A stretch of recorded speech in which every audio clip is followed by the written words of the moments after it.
for our resolve, the United States should end its economic sanctions against Venezuela. Our first contention is the Venezuela crisis. The United States sanctions on Venezuela contribute to the suffering of millions in three ways. The first is by preventing policy reform. As Venezuela faces a potential economic slump, U.S. sanctions preventing the government from correcting course to avoid a recession. Lies where the nation's 17 writes that at the start of their downturn, Venezuela is on track to reform key debt practices in the economy to avoid an economic crisis. However, the imposition of sanctions cut the country off from investment in the international market, making it impossible for the country to roll over its debt and thus pushing Venezuela towards a crisis. Indeed, Island 19 furthers that since 2014, sanctions have degraded Venezuela's reputation on the international market, causing numerous financial institutions to turn away from investing in Venezuelan debt. Overall, slacks of the CEPR 19 writes that the imposition of sanctions made any stabilization program to solve the currency and import problem impossible, as Venezuela was increasingly shut off from the major markets in the dollar, locking Venezuela into an economic spiral that has caused millions to flee and live under oppressive conditions. Second is by shocking the oil industry. Cinco, the Financial Times 19 writes that Venezuela used to mix their heavy crude with an American chemical called naphtha, making it easier for oil to move and sell to other markets. With sanctions, Venezuela has lost access to naphtha and resorted to cheaper, worse quality blends such as Emory 16. As a result, the oil Venezuela now sells is $17 less profitable than before. Even besides the physical quality of the oil, Stratford 19 writes that tanker companies and countries are wary of signing contracts for Venezuelan oil under the threat of U.S. sanctions and backlash. As a result, Venezuelan oil production and profits have dropped. Empirically, BWT 19 writes that after a gradual decline in Venezuelan oil production, output dropped by 142,000 barrels following the introduction of U.S. oil sanctions. Crashing Venezuelan oil sales is devastating for the country, as Rodriguez of Foreign Policy 18 writes that since 95% of export revenues come from oil, sanctions cut off the government's main source of dollars and thus way to finance food and medicine. Indeed, despite increases in oil prices, Venezuelan imports still fell by 31%, and in the 2 months directly following these sanctions, food imports fell by an additional 24%. Harbaugh's Think Progress 19 concludes that as time goes on, sanctions will only kill more and more people and cause millions to flee into mass exodus, and Rodriguez concludes that sanctions risk turning the crisis into a full-blown humanitarian catastrophe. Third is by blocking direct aid shipments. Although calibrated to allow aid access to Venezuela and financial interactions with internal NGOs, U.S. sanctions often impede important work in two ways. The first is through outside aid. Salam of the Wall Street Journal 19 writes that the Trump administration has been very poor in delineating financial lines to allow for aid to flow through, oftentimes unintentionally blocking things such as food and medicine. Second is through blocking support for internal organizations. So Card 19 writes that the U.S. banks have been unwilling to finance humanitarian organizations, fearing fines for skirting U.S. sanctions. He concludes that although the United States has given exemptions to certain NGOs, the risk of punishment has left many smaller nonprofits within Venezuela at risk of shutdown. Because of these complications, Fox of DW19 finds that sanctions have put 300,000 people at risk of serious health complications. Our second contention is stopping Trump's re-election. David the Miami Herald 19 writes, because Democrats have regained their footing in the Rust Belt, Trump must win Florida in order to win the Electoral College, concluding that no Republican has won the presidency without also winning Florida. USA Today 19 writes that ending sanctions on Venezuela would jeopardize Trump's support in Florida because Trump's tough stance on Venezuela has been extremely popular in Florida among the Cuban, Colombian, and Venezuelan populations, a group of more than 1.5 million voters. Forcing Trump out of office is critical for poverty reduction for two reasons. The first is climate change. Vox of 2019 writes that nearly all the Democratic candidates have extensive plans to reduce carbon emissions. This is key as the PRI 19 writes that American leadership is key to reducing emissions globally by half. The National Research Council quantifies that a 1 degree Celsius increase will reduce crop yields by 15%, risking the lives of 2.5 billion people. Second, CBS 2019 writes that Trump's executive orders will push 3 million people off food assistance. Thus, we are proud to report.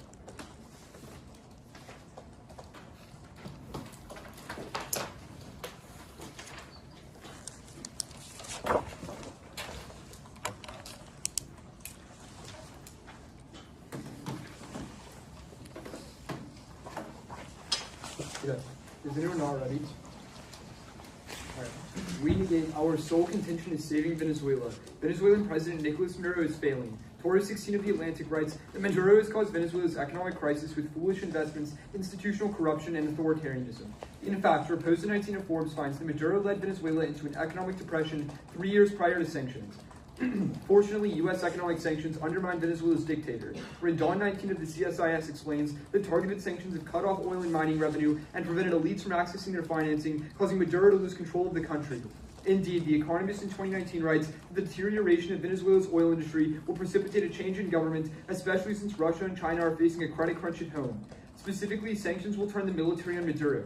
BSAW 19 of The Conversation finds that Maduro's strategy of paying off the military brass for their loyalty is unsustainable with sanctions, and the probability of a coup is thus rising. Stratfor 19 warns that military leaders fear the effects of sanctions on their families and a possible U.S. intervention if they repress protests, making them less likely to follow orders. Now 19 of the Wall Street Journal confirms that Maduro's base is turning on him in the face of severe economic distress.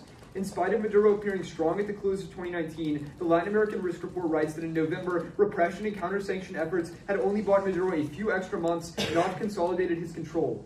They continue that sanctions have created internal tensions and limit Maduro's payoff strategy, increasing the chance of Maduro losing power in the next 14 months when he runs out of gold and cash. Civiantes 19 of the University of Ottawa confirms that while high-level defections have not stopped Maduro's regime so far, the government cannot withstand the rising trend and will eventually crack.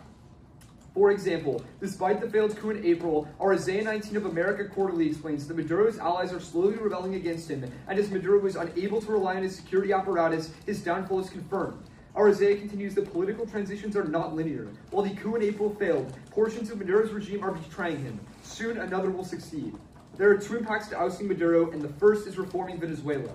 Maduro's replacement is likely to be opposition leader Juan Guaido. The Latin American Risk Report writes that Maduro's recent interference in the election against Guaido backfired, unifying the opposition by confirming Guaido's legitimacy as his leading opponent. Goodman 20 of the Associated Press writes that this week, 50 countries, including the United States, backed Guaido as the rightful leader of Venezuela. Lake 19 of Bloomberg warns that Guaido is appealing to the conscience of the military and Maduro's base, a strategy that has already won military defections and has set a precedent of successfully causing regime change in Serbia and Egypt. This will save Venezuela. Calamari 19 of Foreign Affairs explains that the long-term consequences of Maduro's regime spill over, sending out millions of refugees that fall victim to transnational crime networks, cause disease outbreaks, and defects to violent guerrilla organizations, destabilizing South America as a whole. Under Guaido, Patty 19 of the Voice of America explains that reforms would dramatically reduce poverty and solve shortages. Strauss 18 of the Brookings Institute concludes that with Guaido in power, Venezuela will recover with double-digit growth rates that will spill over to the rest of Latin America. Second is preventing a Colombian war. Berg 19 of Foreign Affairs explains that the Venezuelan military has armed and given territory to guerrilla groups in Colombia in order to build a dispersed defense that props up Maduro. Because of conflict on the border and daily threats of escalation, Crisis Group 19 explains that fighting from non-state armed groups could easily drag the two countries' militaries into a fight. Furthermore, Hernandez 19 of the Venezuelan Analysis writes that the Colombian population is pushing for the country to go to war with Venezuela. Thankfully, NPR 19 explains that Colombia is relying on sanctions to stop Maduro and in efforts to avoid all-out action. Thus, sanctions are the reason that a war is not happening. Ickerson 19 of the WOLA warns that any serious Venezuelan-Colombian conflict would trigger a U.S. engagement because of the U.S.-Colombia security guarantee. Frank 19 of Foreign Affairs explains that a U.S. invasion would cause hundreds of thousands of deaths and leave the country unstable for generations. Thus we negate.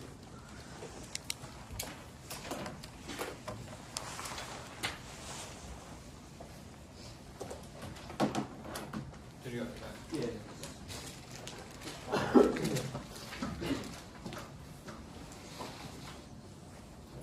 Yeah. So you say your Latin American Risk Report, it says that like in the long term, like it's unsustainable for them to pay off the military bills, right? Well, so the BSAW evidence is explicit in saying that current sanction levels are declining revenue to the point that you Sure. can't pay off the So- military. The Latin American Risk Report talks about things like gold Yeah. and cash inflows to the BTS. If I'm a Venezuelan, if I'm a military general within Venezuela, and you read this evidence, I'm probably sure they know this is true as well. But in the long term, it's going to be unsustainable for Maduro to just continuously pay them. Like, wouldn't they just defect now? First of all, I don't know how the Venezuelan military knows that that is true insofar as I mean, they you don't know that's true. Yeah, but like, that's the kind of response that just sort of ruins debate. Because it's like, if the military generals know it's true, it's like assuming that they've done extensive research because on there's Maduro's personal finance. Okay, if I'm a Venezuelan general and I'm Hold like up. deeply involved in things like crime and drug trafficking, and Yeah. Maduro is giving me hundreds of thousands of I think- dollars, I'm not researching his I think it's personal reasonable finance. to assume that if I'm a military general and I'm backing an authoritarian leader that 50 countries, like you say, around the world are against, it is probably safe to assume that I'm also looking to the long term and realizing that in the long term, it's not sustainable for me to stay with Maduro. Like, there's obviously a benefit for them to Probably defect not. right now and get amnesty and go to the United States, right? What do you mean? If they'll negotiate. if military generals defect now, the United States will remove sanctions on them. which Well, is they're not defecting now. They'll defect in the future. No. I'm saying that like, if your argument is true, let's say like 2 years, it's unsustainable for them to leave, right? Yeah. Okay. Or, Probably sorry, pay off the 14 general. months. 14 months or whatever it is. If I'm a general and I defect now, I get amnesty. But if I risk staying with Maduro to the end, there's obviously going to be these like consequences. Like, for example, like you being tried in international Well, courts. if you read a right? response that's like the calculus of the Venezuelan military leaders is to flip now, like, we'll respond So, to it. This no, is but like what is not a question. calculus? This What is a like calculus? frontline thing. What's the calculus for them to stay until the end?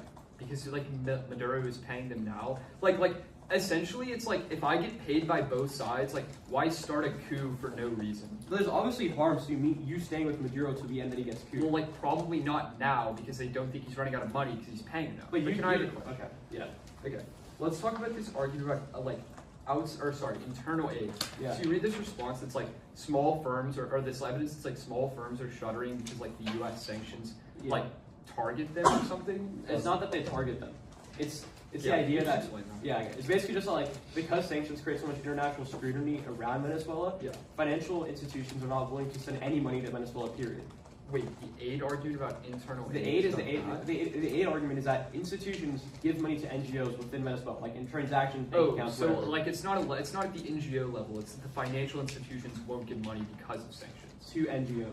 Yeah, And but like NGOs use that. outside of Venezuela, financial institutions like banks in the U.S. stuff like that. It's not necessarily like it's different than just like investing in the economy. This is just fundamentally they're doing philanthropic. Yeah. things, No, they're no, less no. likely to I'm do just that like stuff. clearing this up. Yeah, It's like U.S. or like foreign financial institutions give money to like NGOs in Venezuela, but they don't because of sanctions. Yeah. Okay, that's all.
Okay.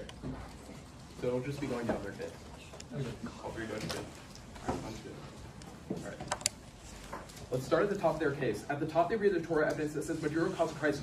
On our case, we're arguing that sanctions uniquely made the crisis worse. In fact, all three of our points are how, number one, on policy reform, he couldn't restructure the debt. But even the last story that oil revenue dropped, so he couldn't even use money to buy social programs. And on our third point, network H of it. So even if Maduro did cause the crisis to exist, sanctions uniquely made the crisis even worse. But then, let's go to their link story. They say that as a result of economic pressure, military leaders are going to leave and default and cause a coup. First of all, the first problem here is that these military leaders should be defecting right now. They say that in 14 months a coup is going to happen. They give no warrant as to why these military leaders are waiting 14 months for a coup to happen and then they leave, especially when there's so many more punishments for these people. As so, like, if they were leaving in the future compared to now, where the United States would guarantee amnesty and they would avoid like getting tried in international court, it makes no sense why they're not leaving. That proves a warrant that these military leaders are going to stay by Maduro's side no matter what. In fact, if their argument is true, then the rate of defection should be staying stable throughout the time that we're debating. In fact, it's slowed down in recent months. In fact, what the Al Jazeera evidence writes is that defections haven't even been that serious so far. But even more so, what we would argue is that sanctions allow Maduro to scapegoat the United States as a responsible and increase international support. In fact, what the Miami Herald finds in 2019 is that Maduro support is on the uprising. The reason why this is critical is because if the public supports Maduro, then even if the military leaders defect, then the public will always be there to prevent the coup from happening and will put him back in power. So even if the military leaders defect, if the public is on his side because of the scapegoating, then their entire leak story doesn't matter. But even more so, the Al Jazeera evidence is really good in response to their base evidence because number one,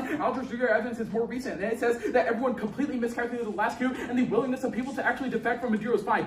In fact, they write that some military leaders were defecting. This is like simply not true. In fact, the Al Jazeera evidence analyzes the same period and finds that there were no serious defections in the same time period. But then, even more so, they say that the rate of Maduro supporting these generals is unsustainable in the long term. What the Inside Crime evidence finds in 2019, which is more recent than their evidence from about unsustainable rate, writes that Maduro is using like tankers that weren't even found before to shuttle oil to other countries in order to sell it and not like skirt around sanctions. The reason why this is super important is it means that like their evidence about it being unsustainable is simply not true. Maduro still has revenue streams in order to keep paying off his generals and keep this support keep going. But even more so, their Latin America risk report is also really bad. It just asserts that a coup will happen in the future. It should have already happened. This proves the Inside Crime warrant that he can always adapt to this, whether it be finding other revenue sources to always keep paying off generals. There are multiple ways to get around it. But even more so, let's go to their impacts. They just assert a bunch of stuff without giving warrants. For example, the first thing they say is that Guaido is just going to come into power and it's going to change policies. But what the foreign affairs evidence writes is that most likely outcome of the coup is not a change of policy, but just a change of face because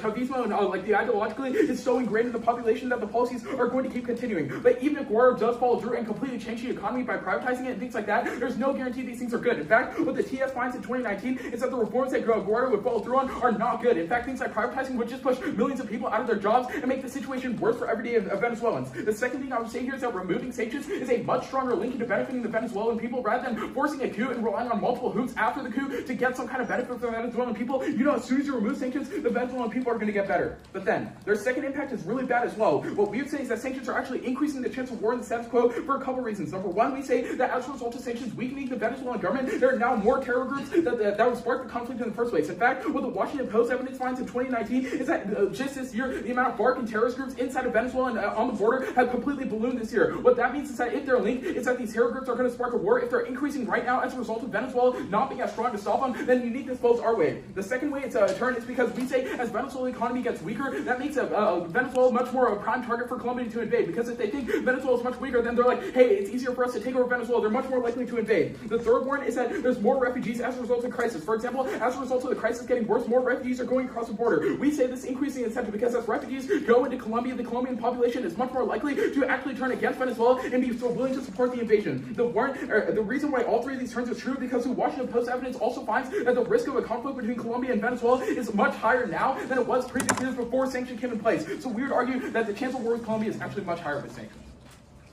Yeah. Can we see on the first policy reform thing that they would have like avoided the recession or like the economic downturn if they would have found out? Yeah. DPR.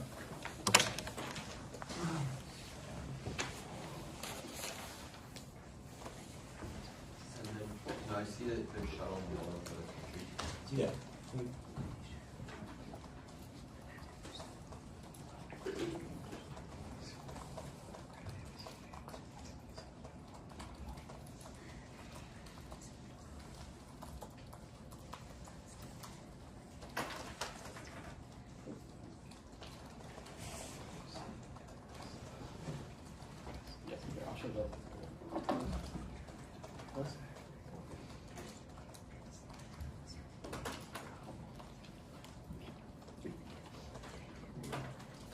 Here's the first one. This is what? If you want the part specifically that said that it has the sanctions and that it blocks the international control, but the warranty was low.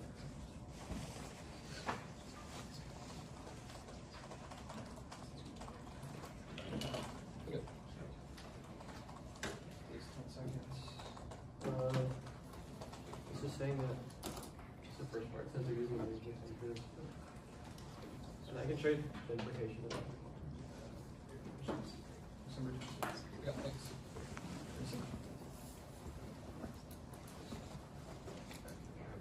Yeah, we're gonna take that.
Can we see FARC is increasing because of sanctions?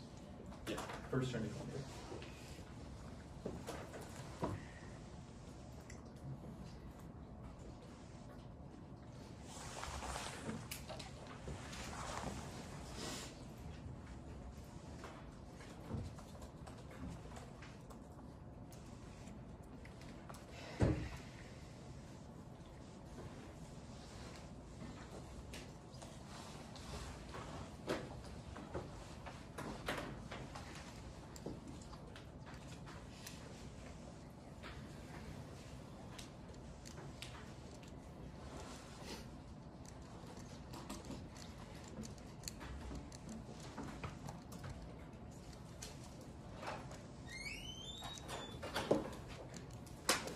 And then can I also see the Florida link of this? Or you can go to your second question.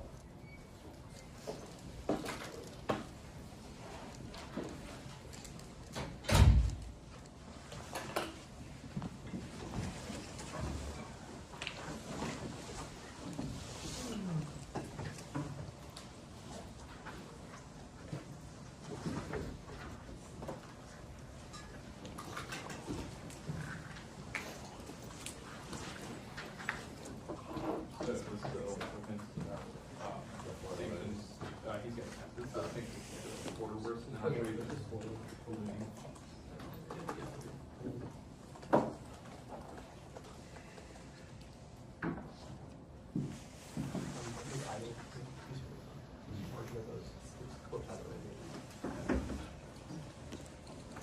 Okay. And do you want to see the group school here? The which one? No, I have.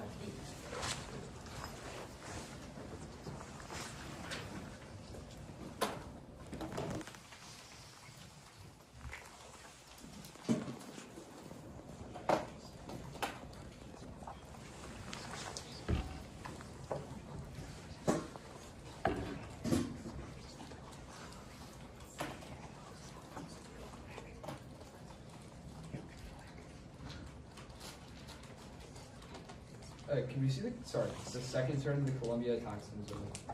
Which one? The second turn. That was just an Okay.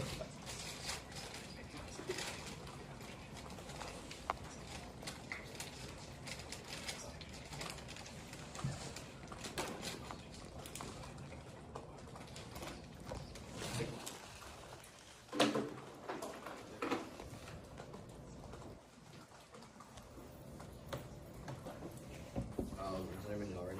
I'm gonna go arcade straight.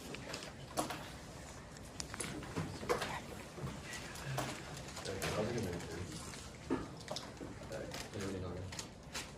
Okay, cool. The first response that he reads is the crisis, or the sanctions made the crisis worse. One, that's huge mitigation on their case, because even if they get all these things, Maduro's a bad president, and it's still going to be really, really bad. But second, their evidence never says that, without sanctions, the Venezuelan economy could have done well. It just says we don't know the counterfactuals. It means we don't know what would have happened without sanctions. We would say that without sanctions, the economy would still be doing pretty, pretty bad, because Maduro's a bad leader. They don't contest that. But then they read a few responses. First, they say the military isn't defecting right now. The reason is that they're still getting paid by Maduro. We say that eventually they're going to run out of money. Then they say they're going to stay no matter what.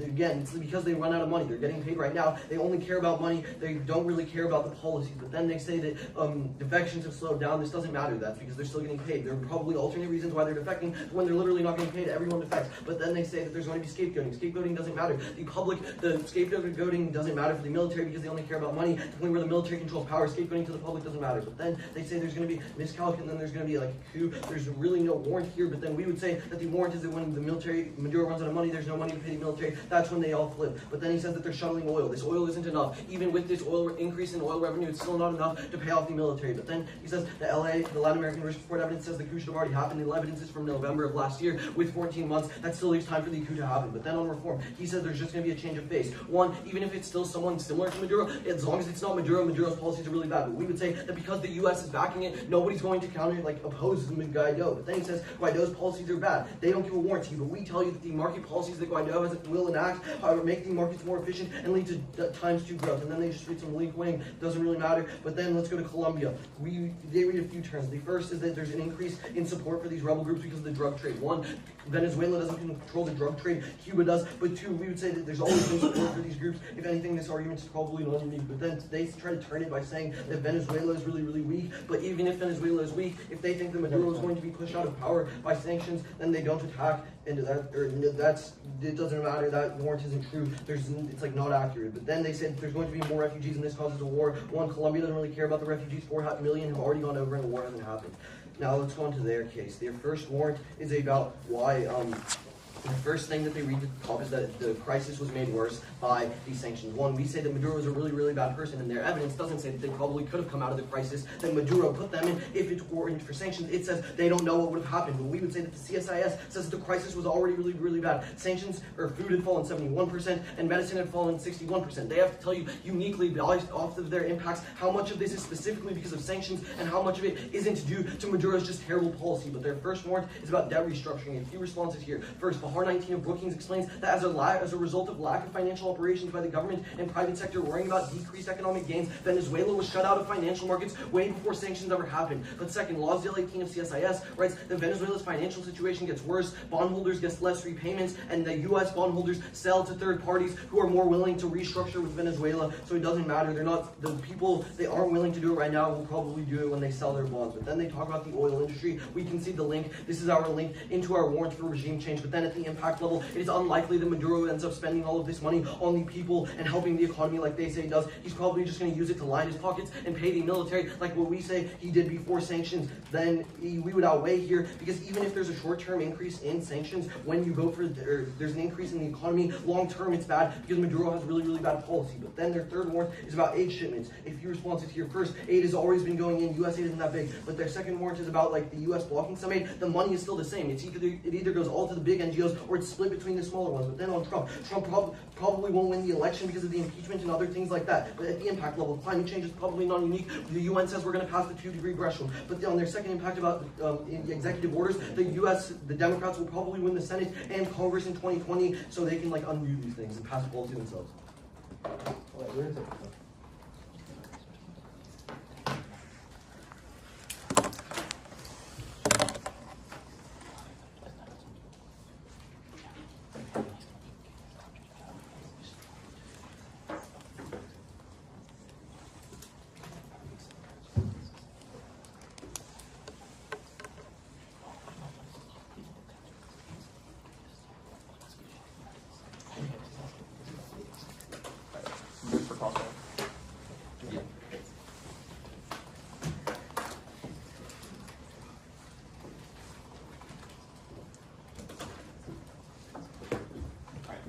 Good? Yeah.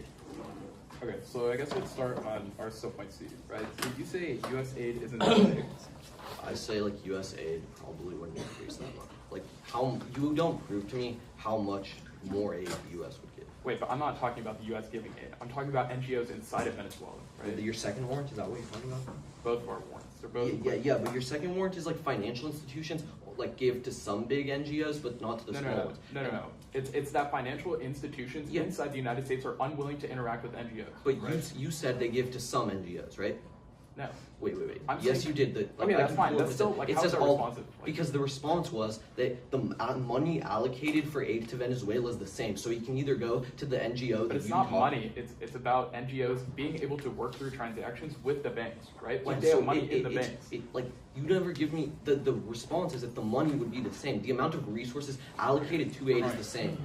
Yeah, sure. So how much of the impacts you talk about are like specifically isolated to sanctions? What? Where? Like just any of them? Like all of them? Our policy reform contention says that before sanctions, he was able to restructure the debt, but then as soon as sanctions came in place, he wasn't able to talk to investors and work with the Wait, so if he international restructured the debt before, why does it matter? No. Does he gonna have to restructure the debt? He was trying to, and then he couldn't because of sanctions. So he was like about to restructure the debt. Yeah, and then we say that once you remove sanctions, then he can restructure the debt. Even if he wasn't trying so, the incentive is now more so, now that like 7 years have passed. Yeah, that's fine. Okay, I guess, so on our second contention about Trump, right, what was your first response? Because of impeachment and like general like, lack of support. Like, Okay, so even if Trump, like, even if we know he's going to lose, Trump is still going to do whatever he can to try to win, right? what do you mean? Like, okay, we're like, let's say we're like analysts, right? And we're like, oh yeah, he's probably going to lose because of impeachment, right? Trump is still going to do what he can in order for him to think that he's going to win, right? That's not your argument. No, that is our argument. No, your Our argument is is that we shouldn't remove sanctions because without sanctions he loses. No, our argument, yeah. I think you're thinking of the invasion response, like the invasion. No, our argument is about sanctions and appealing to the Venezuelans inside of Florida. Yeah, but like, if we choose to put sanctions in or not isn't Trump's decision. It's like the round, like the vote of the round. You know what I'm saying? Right. But it would still cause him to lose, right? No, because of the analysts. Like, what do you mean? Like, Okay, that's fine. yeah. Do you have a question? Yeah, sure. So, for your aid shipment, the first warrant, how much aid is being blocked because of that first warrant? Yeah, the DW evidence says that 300K of like aid is. Okay. Yeah. Okay, I guess like back to impeachment, right? Yeah. So why exactly would impeachment mean he's losing? Like that's a approval rating drop. Yeah. How much? Like, I'm not sure. I think it's like 40%. Okay, like among its base has it dropped? Well, No, right? no. Okay. But like, if it has overall, like, No, that but- means people that did support him no longer. Okay, did. so how much? Like what's the difference? I don't know. Okay.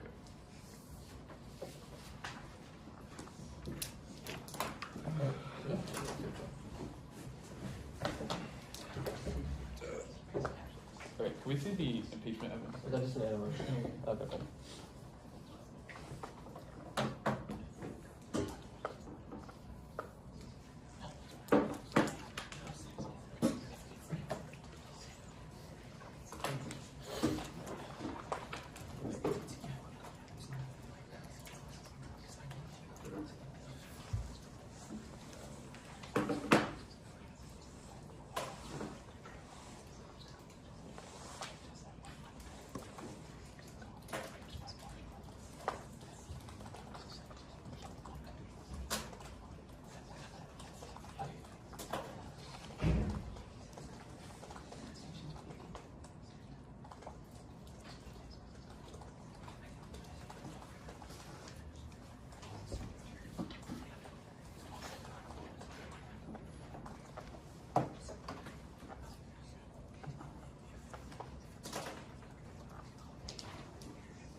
That's all I've done.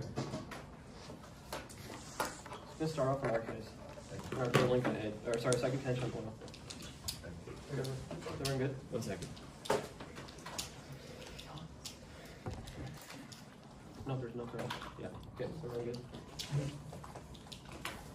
Let's start off on oil. We took from the foreign policy evidence that because sanctions cut off the access to international market and people weren't buying oil anymore, decreased food imports by 24% and also other imports significantly. We tell you specifically because of that, the Pavaz evidence says we're creating a humanitarian catastrophe within Venezuela. Their only basic response to this is this analytic that says we don't know if Maduro was going to send food in. This is just mitigation. Maybe he sends some of the money to the militaries, but it's also a perverse incentive for him to appeal to the people in general to prevent things like uprising and coups. That's why the evidence says specifically there's been a decrease in food imports by 24%. That's why the Pavaz evidence specifically I say that sanctions are causing a humanitarian catastrophe. That's a clean link into why Venezuela is going to get the situation within Venezuela is going to get worse. But on our third link of aid, we tell you from the Wall Street Journal evidence that because financial institutions don't want to send any money to Venezuela, period, because they feel secondary sanctions are just a punishment to the United States. They're not giving money anymore to NGOs. They say the United States is still letting aid in. This is not responsive to the argument. The United States might be letting the Red Cross in, but our argument is that smaller NGOs within Venezuela rely on financial institutions from around the world to send money into Venezuela. They're not able to do that because there's too much risk around Venezuela because of U.S. sanctions. But then say the money is still the same. No, it isn't. Just because they have the money and the capability to do so does not mean anything because these financial transactions sanctions are not going in because banks are not willing to give the money in the first place. That's why the Fox evidence says very specifically that sanctions are cost 300,000 people to lose access to,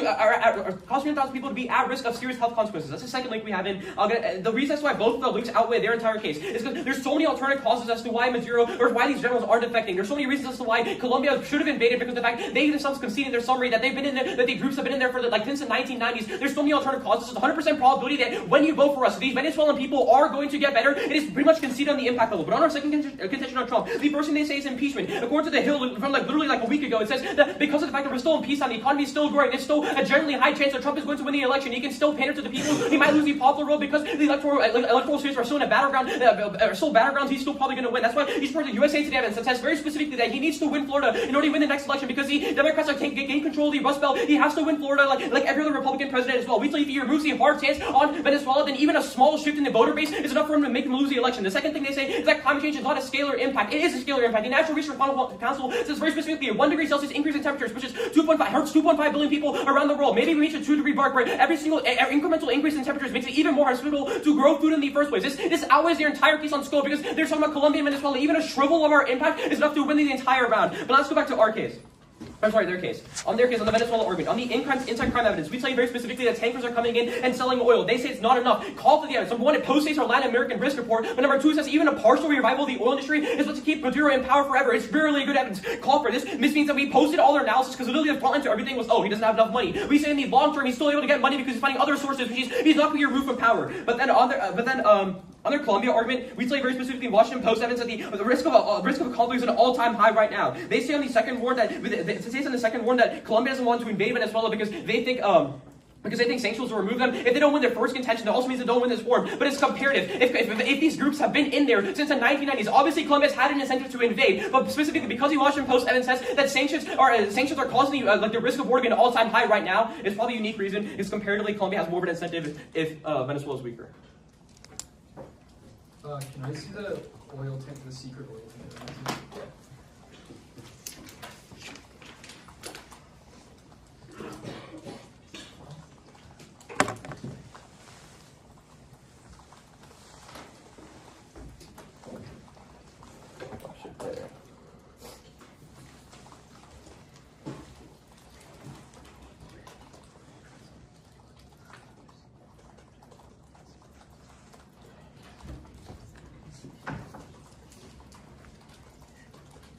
This is a part, even a partially reliable.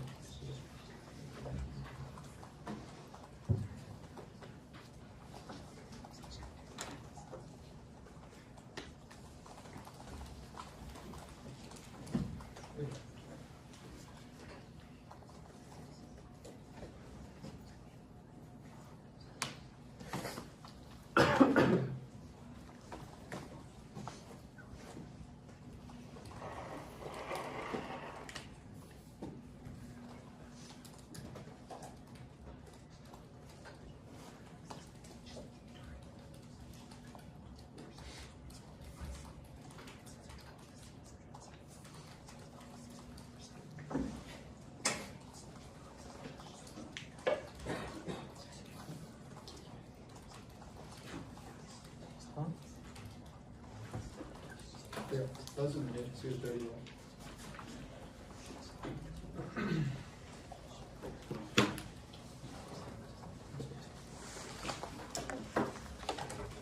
Is anyone not ready? It's their case first. What? Their case first. Is anyone not ready?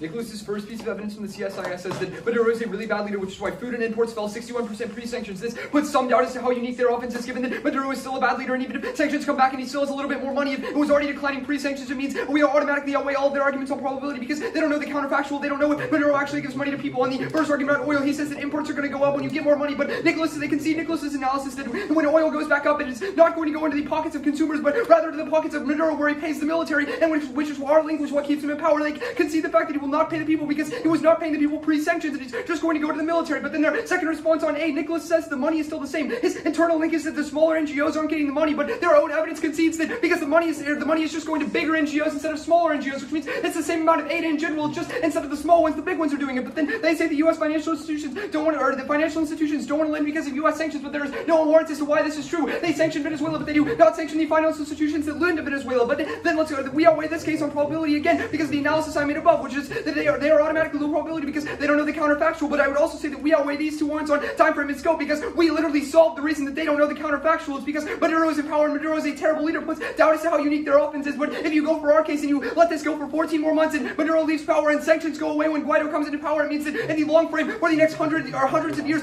for generations to come, there's going to be good economic policies, and you know that all of the money from oil and all of the aid is going to get into the country. But then they go for this argument on climate change that says low probability because they have a couple of hoops to jump to get to this argument. First, they have to when Trump's going to be able to pass policy, but Nicholas Reed's response says when Democrats control Congress in the House, it means that they can pass their own policy and Trump doesn't matter. That's conceded use of terminal defense. But the second is that they have to prove that a climate change policy is actually going to be effective in the world of them getting into power. Let's go to our case.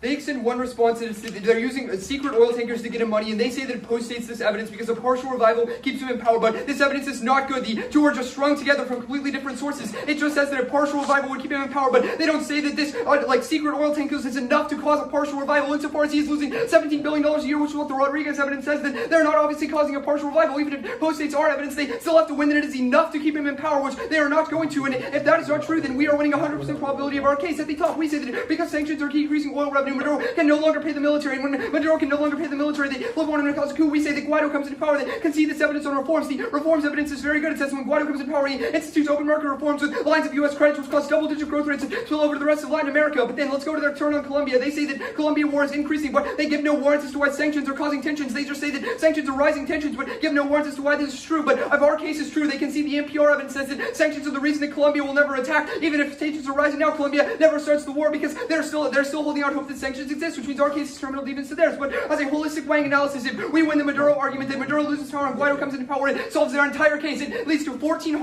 months worth of harms of oil and age shocks, but it means that for generations to come, you have a better leader in power with Guaido who gives all of the aid and all of the money to the people and institutes open market reforms that cause double-digit growth rates that recover Latin America.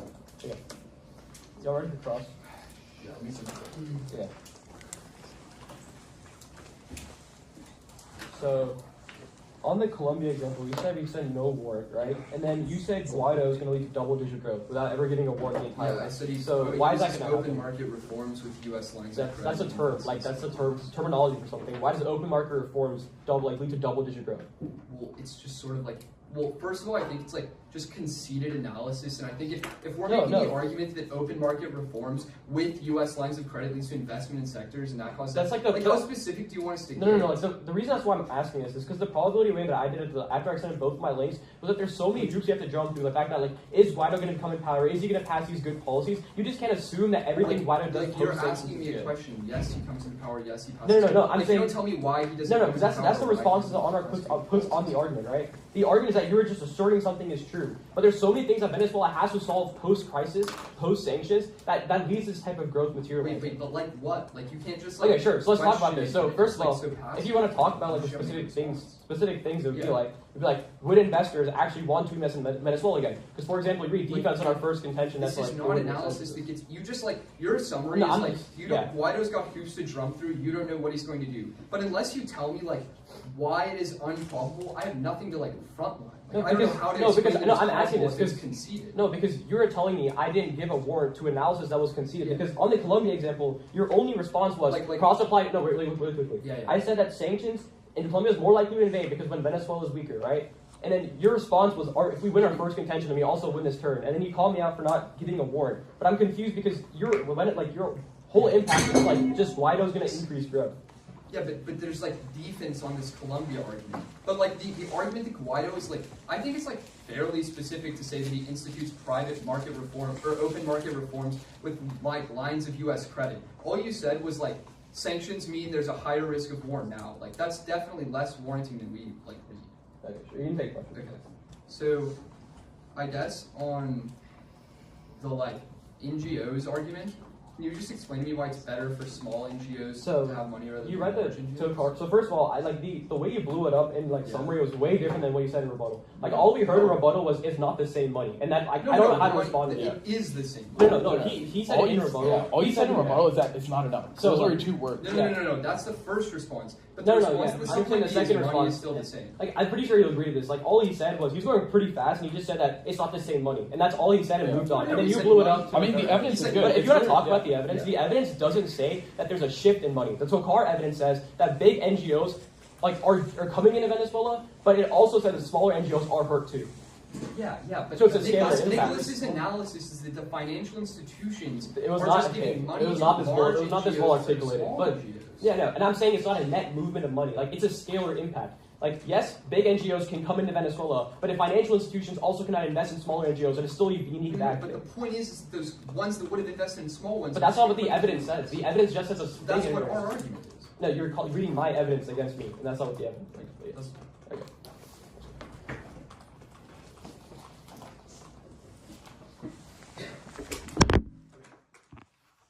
We'll start on their case and then our case with like weighing throughout. Wait, sorry. Where first? Your case. Okay. All 3 judges good? All right, cool. On their case, the inside crime evidence about tankers that are being now used uniquely to move oil around the world and they allow Maduro to stay in power literally doesn't get responded to well until second summary. He says that the tankers aren't enough. But first of all, you have to win the other way that currently he doesn't have enough money to sustain in life. And so far as the inside crime number 1 is more recent, that proves that Maduro has enough money and he can stay in power. In fact, the second part of inside crime, which doesn't get responded to as well, says that even a partial revival of the oil industry is enough to keep Maduro in power. That means that we get a clear, like this terminal defense on their argument that Maduro will not lose power. He still has enough money to pay off his generals. Our evidence is just much more recent. Then, at the bottom of Colombia, he completely mishandles the journey. He says we don't give a warrant and that sanctions, and the NPR evidence says that Colombia won't go to war. First of all, the evidence is the warrant is given by Hill, which Atreus says that sanctions have prevented Maduro from managing the border well. So these terror groups and the Washington Post evidence says that terror groups have taken over the border and are increasing the chance of war. This NPR evidence doesn't matter, and it's a new cross at the second Emory because Venezuela themselves can start the war as a result of the rebel group. So it doesn't matter if Colombia doesn't want to go, Venezuela can also start the war. That outweighs their entire case because if Colombia and Venezuela go to war, there's absolutely zero economic growth in Venezuela, but also in general, the entire regional is probably going to get worse even in the long term. But then, let's go to our case.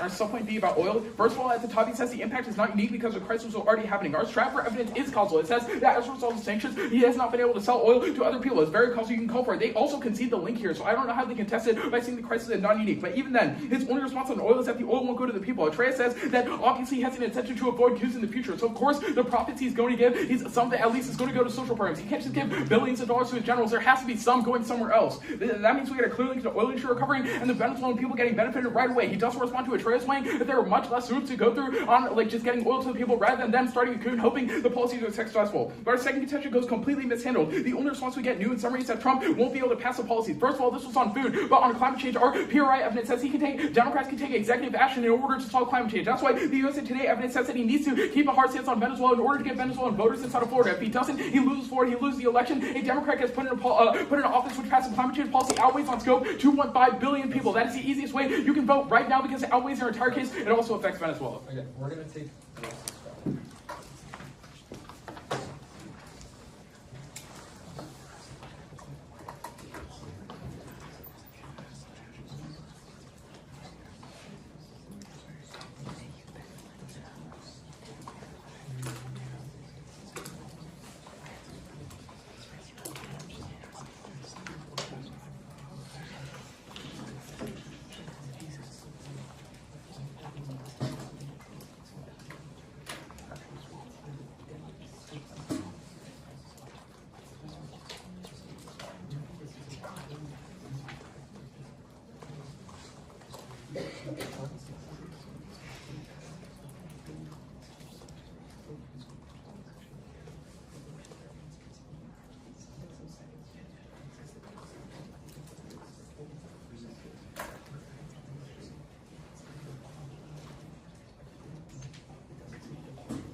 Their case.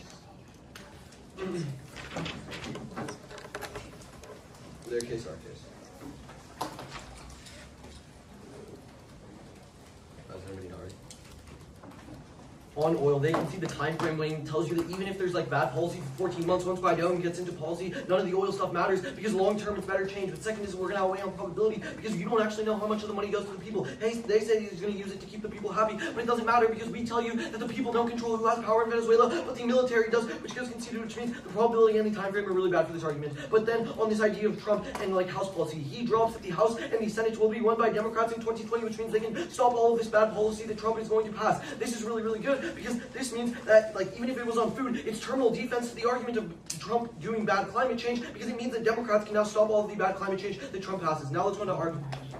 Yeah, and it's like really bad probability, like it's just probability mitigation on that argument. But then on our case, we tell you that because of sanctions, they're warned, Maduro has lost oil revenue, and that has meant that he cannot pay off the military leaders. Once the military leaders in 14 months are no longer able to be paid, they lose power, and Guaido becomes a president. They concede that Guaido becomes a president, and he institutes open market reforms with lines of U.S. credit, which lead to double-digit growth in the economy for like long into the future, way longer than their impacts. They extend one response, that is that there are invisible tankers that are going to revitalize the industry. This isn't true. The evidence says that there are invisible tankers sending oil and that a revitalization of the industry could keep Maduro alive. The problem is that the evidence doesn't say that these invisible tankers are revitalizing the industry. But even then, uniquely, there are $17 billion lost because of sanctions that now means Maduro cannot pay the military. But then on Colombia, they extend this turn that says that because of there's an increase in like border tensions because they're giving money to the FARC. But one, we tell you that the NPR says that even if there's more border tensions, it doesn't matter because the only U.S. incentive to attack, it comes when the United States, when sanctions are removed. But the second is that if we win reform, we win the Colombia warrant because when Guaido is president, there's no reason for Colombia to attack. The no attack happens. At the end of the day, one, the time frame on our argument is better, and two, there's a higher probability that this happens.